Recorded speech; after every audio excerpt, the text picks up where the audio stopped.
¿Sabías que el dispensacionalismo no es protestante? ¿Sabías que el dispensacionalismo nació en el corazón de la Iglesia romana, precisamente de la hermandad de los jesuitas? ¿Sabías que el dispensacionalismo nació a partir de un personaje que fue declarado hereje por su propia iglesia? ¿Sabías que el dispensacionalismo tomó forma a partir de visiones y sueños? En este tercer video de esta serie Escuelas Escatológicas te cuento en detalle la historia del dispensacionalismo.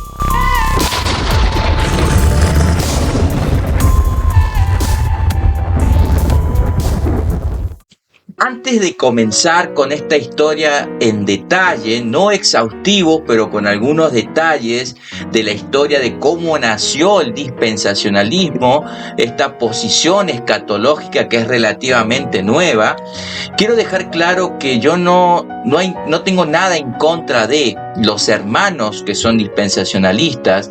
Simplemente lo que yo debo hacer, lo que mi trabajo es ser un buen apologista de la sana doctrina. Entonces, este movimiento hay que evidenciar cómo nació. Entonces, si de repente tú estás viendo este video y eres dispensacional, te invito a que reflexiones en la historia, en la información que yo te voy a dar ahora, que está en la historia secular. Tú lo puedes googlear, lo puedes conseguir por fuentes externas, vas a llegar a la misma conclusión que yo, porque esto es investigación. Nada, no son conclusiones mías, no es lo que yo creo, no es lo que yo pienso. Esto es investigación de la historia, es sentarse un par de horas y recaudar la mayor información de fuentes que sean confiables. Entonces, quiero comenzar con esta historia, el dispensacionalismo, y evidenciar que el dispensacionalismo no es una postura bíblica, y lo voy a demostrar. ¿De acuerdo? Entonces vamos a comenzar y dejando esto claro. El siglo XVI ha sido el siglo de la Reforma por excelencia.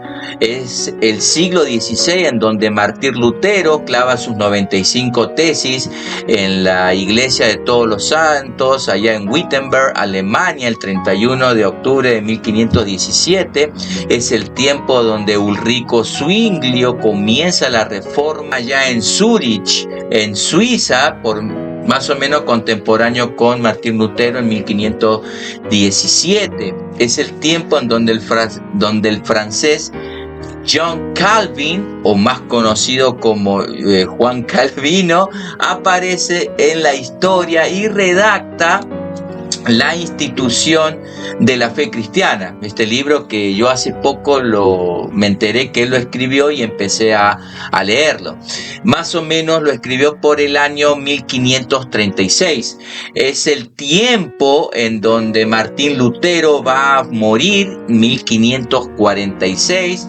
Es el tiempo en donde los países de la Europa insular, como Inglaterra y Escocia, comienzan a experimentar un proceso de reforma. Surge el puritanismo escocés, el puritanismo inglés, y básicamente el siglo XVI es el siglo de la Reforma protestante. Entonces, en este contexto, porque debemos entender que la Reforma protestante sacudió durísimo al papismo, ¿de acuerdo? Al romanismo. Entonces, en este contexto en este siglo aparece un personaje llamado Francisco Rivera, del 1537 a 1591, y es más o menos a mitad del siglo, 1550, en donde este personaje, Francisco Rivera, se da a conocer. ¿Quién es este personaje que es clave? Este es un personaje clave porque es por primera vez se va a proponer un sistema de interpretación del Apocalipsis futurista. Entonces, la interpretación futurista proviene de este señor, Francisco Rivera. Y es importante entrar en este contexto. Los reformadores creían que que parte del Apocalipsis ya había pasado y parte estaba pasando y parte faltaba que suceda. De hecho, es correcto porque tenemos la escatología inaugurada y tenemos la escatología futura. Esas son las cosas que ya se cumplieron, la escatología inaugurada, profecías que ya se cumplieron, sobre todo en Jesucristo, y otras que están por suceder en nuestro futuro de nuestro siglo XXI.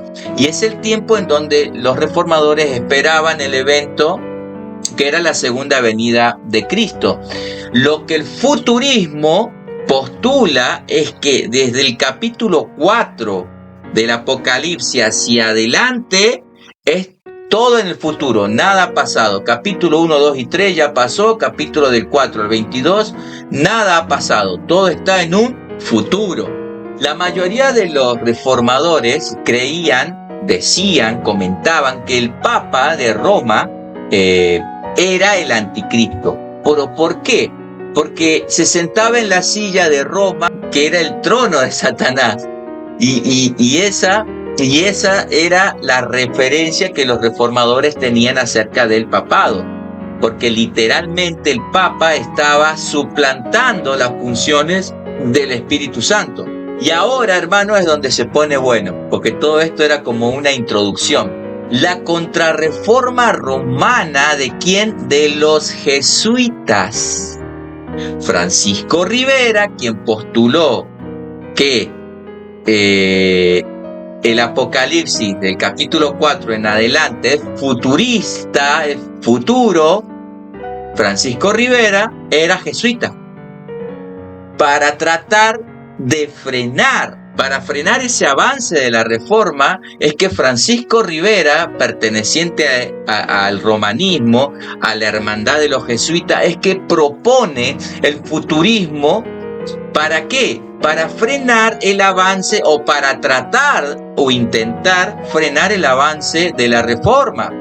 Entonces, ellos, los jesuitas decían, no, el Papa no puede ser el anticristo, porque el anticristo todavía no ha venido. ¿Eso vendrá cuándo? En un futuro. Para los jesuitas era una jugada maestra, era el as bajo la manga. O sea, era la mejor manera de desacreditar lo que los reformadores estaban diciendo. Y de esta manera comienza la contrarreforma, y de esta manera ya vamos a ir notando el primer ingrediente del dispensacionalismo. Ya tenemos el futurismo de la mano de Francisco Rivera. En 1593, o sea, 2 años después del fallecimiento de Francisco Rivera, aparece en la historia otro personaje que se llama Roberto Bellarmino, que fue un apologista romanista jesuita, otro jesuita más, que escribió algunos libros para reivindicar, digamos, el papado, y esos escritos hablaban de la interpretación futurista del Apocalipsis. Estaba reivindicando ese futurismo de Francisco Rivera, su antecesor. Porque aún en ese tiempo, en 1593 en adelante, la reforma seguía avanzando y seguían dándole duro, le dieron duro, los zarandearon a los papís. ¿Qué hizo Roberto Bellarmino? Lo que hizo es continuar el legado de Francisco Rivera con su tesis futurista. Y según Bellarmino decía que los reformadores tenían una mala hermenéutica con respecto a la interpretación que ellos hacían del Papa. Entonces, cuando la reforma acusaba al papado de suplantar al Espíritu Santo, de decir que el Papa era el anticristo, aparece Francisco Rivera, que era un jesuita, diciendo que no podía ser un anticristo porque el anticristo viene en un futuro, y ahí empieza a formalizarse la postura futurista del Apocalipsis. Seguido vino Roberto Bellarmino y afirmó en unos escritos, agregando que los reformadores tenían una mala hermenéutica con respecto a pensar que el Papa era el anticristo, porque según ellos el anticristo viene en un futuro. En 1791, casi 200 años después, aparece otro personaje en la historia y es otro jesuita más. Y se llama Manuel de Lacunza, 1731-1801. Y este ya es, digamos, de Latinoamérica, es de nacionalidad chileno. Entonces, Manuel de Lacunza escribe un libro que se llama La venida del Mesías en gloria y su majestad. En este libro de Lacunza enseña que la escatología bíblica tenía que ser futurista, y aquí viene un agregado más, un condimento más, y tenía que ser futurista y premilenial. Ahora, hermanos, no sé si ustedes se están dando cuenta de que hasta aquí es todo romanista. Francisco Rivera, Roberto Bellarmino y Manuel de Lacunza, 3 jesuitas. Hasta ahora el futurismo y el premilenialismo juntos como una sola escuela, como una sola posición escatológica, lo plantea Manuel de Lacunza. Lo que está haciendo Manuel de Lacunza es combinar estos conceptos, el concepto futurista de Francisco Rivera y Roberto Bellarmino y el premilenialismo histórico, que el premilenialismo histórico lo que va a decir es que cree en un milenio literal, de 1000 años literales después de la segunda venida de Cristo. Entonces, ahí es donde nosotros ya empezamos a ver unos colores, ya empezamos a ver estos condimentos. Entonces, lo que hace Bellarmino es fusionar, es mezclar estas dos posiciones, y es la primera vez en toda la historia en donde estos conceptos se van a unir bajo una sola posición escatológica. Esta posición escatológica, que nace en el seno del romanismo, de la mano de la Hermandad de los Jesuitas, finalmente se publica en el año 1812, tomando muchísima fuerza. 14 años después, en 1826, va a aparecer en la historia un pastor presbiteriano escocés. Ya no es romano, ya no va a ser de la compañía de la Hermandad de los Jesuitas, como era Francisco Rivera, Roberto Bellarmino y Manuel de Lacunza. Ya es, este personaje ya es evangélico. Y este es el famosísimo pastor, este personaje se llama Edward Irving. Y Edward Irving va a leer el libro que escribió Manuel de Lacunza. ¿Y qué va a hacer Irving? Lo va a enseñar en la congregación donde él estaba pastoreando. Y presten atención porque ahora se va a sumar otro elemento. Sí, se va a sumar otro elemento más. Irving confirma y ratifica la posición premilenialista, que recordemos que creen en un milenio literal, terrenal, de 1000 años después de la segunda venida de Cristo.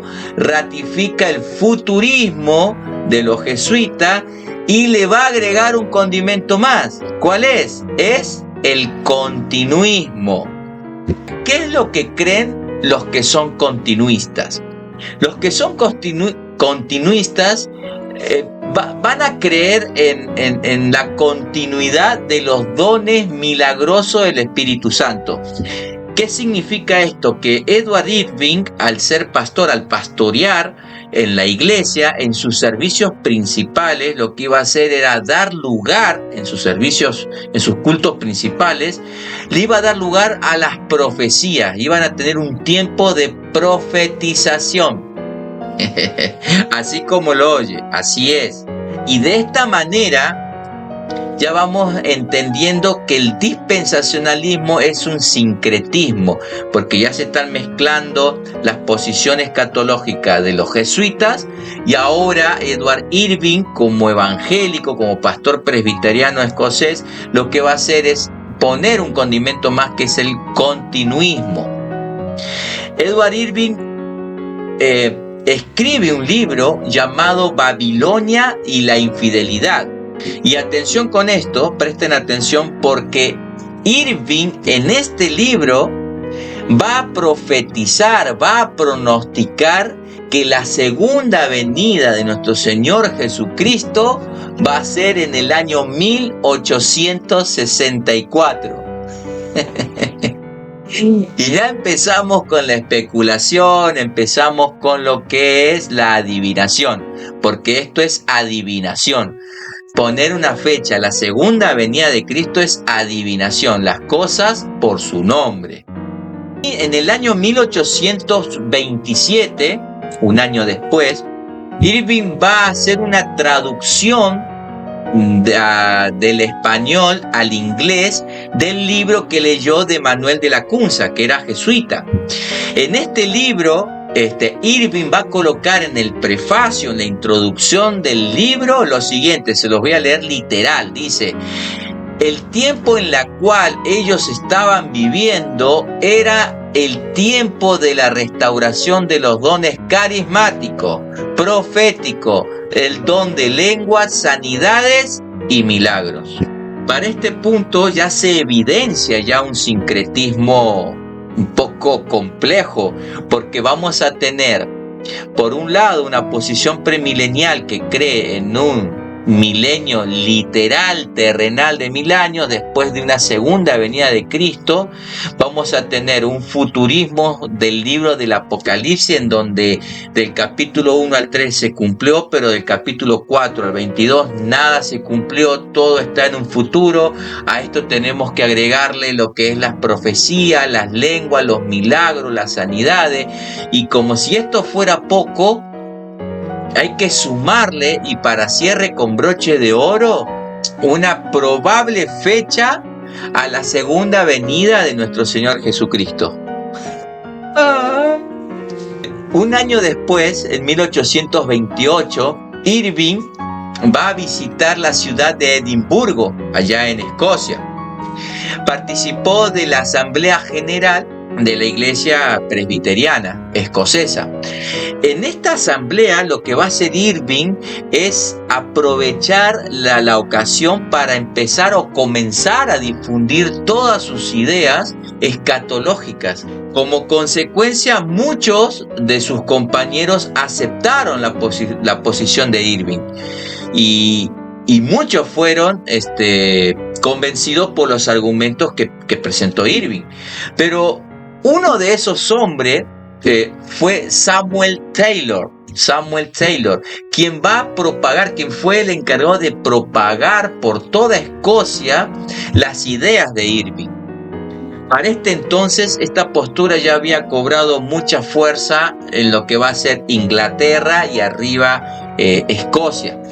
Samuel Taylor popularizó este libro que había escrito Edward Irving, titulado La doctrina de la encarnación abierta,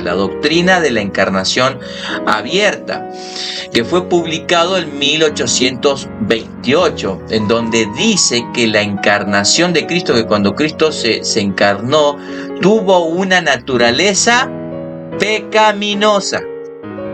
Las iglesias escocesas no le permitieron esta doctrina, ya dijeron: hasta acá nomás, ya esto ya no va. Se opusieron totalmente a esta doctrina de la encarnación abierta.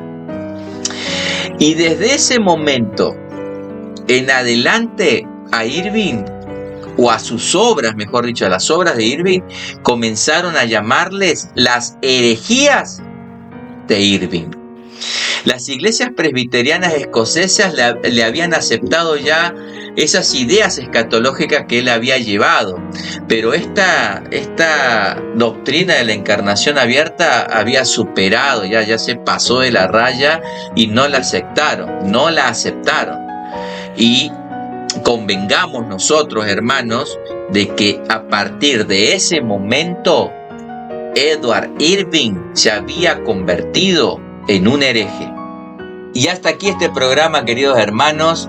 Todavía falta muchísimo tema por cubrir, así que vamos a dejarlo acá, vamos a hacer una segunda parte rapidito, nomás en esta semana espero tener un tiempo para poder grabar esta segunda mitad del programa para completar toda la historia completa del dispensacionalismo, de cómo ha llegado a Latinoamérica a nosotros hoy en día. Y reitero, hermanos, mi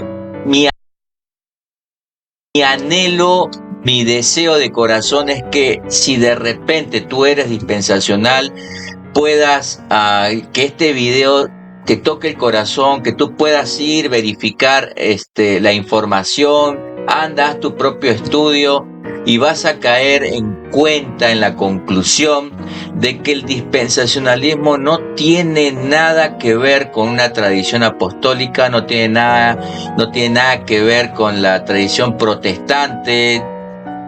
Hasta ahora lo que hemos aprendido que viene de los jesuitas, de la hermandad de los jesuitas, nacido en la cuna del romanismo, después lo adoptó un pastor presbiteriano, que la misma iglesia presbiteriano lo catalogó como hereje por decir que Jesucristo, que nuestro Señor Jesucristo nació con una naturaleza pecaminosa. Y bueno, desde ahí ya empezamos a notar un contexto un poco complejo, oscuro, un contexto sincrético, y todavía falta que les cuente el aporte que hicieron al dispensacionalismo personajes como Margaret MacDonald, John Denzel Derby, Ciro Ingerson Scofield, por decir. Bueno, muchas bendiciones, que el Señor te bendiga, nos vemos, chao.